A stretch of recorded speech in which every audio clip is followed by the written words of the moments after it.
ఆగు బావా, వస్తున్నా. ఏమిటే ఆడ అసలే ఆకలితో ఉంటే? అందుకే ఆగమంటున్నా. ఏం కూరలు చేసావు? బెండకాయ వేపుడు, వంకాయేనా?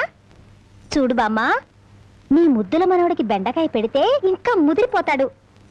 అందుకే తెచ్చా ములక్కాళ్ళ కూర. ఓసిని ఇడ్డోరం మండిపోను. ఒక్కడికే ఇంత కూర ఎందుకే? ముచ్చటగా 3 పూట్లు తింటాడు. 3 పూట్ల తింటే 7 చేసి చచ్చిపోతాడు. కాదు, వయసు గుర్తుకొచ్చి రెచ్చిపోతాడు. ఏదో ఒకటి ఆకలిస్తుంది ఒకటించండి.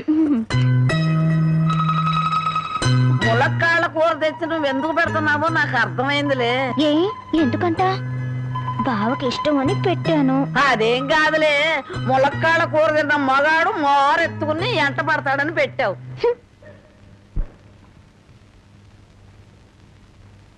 ఏయ్, కలగన్నావా? బావేడి? ఫోన్ చేశాడు, ఎప్పుడో వెళ్ళిపోయాడు. నీకు నేను ముందే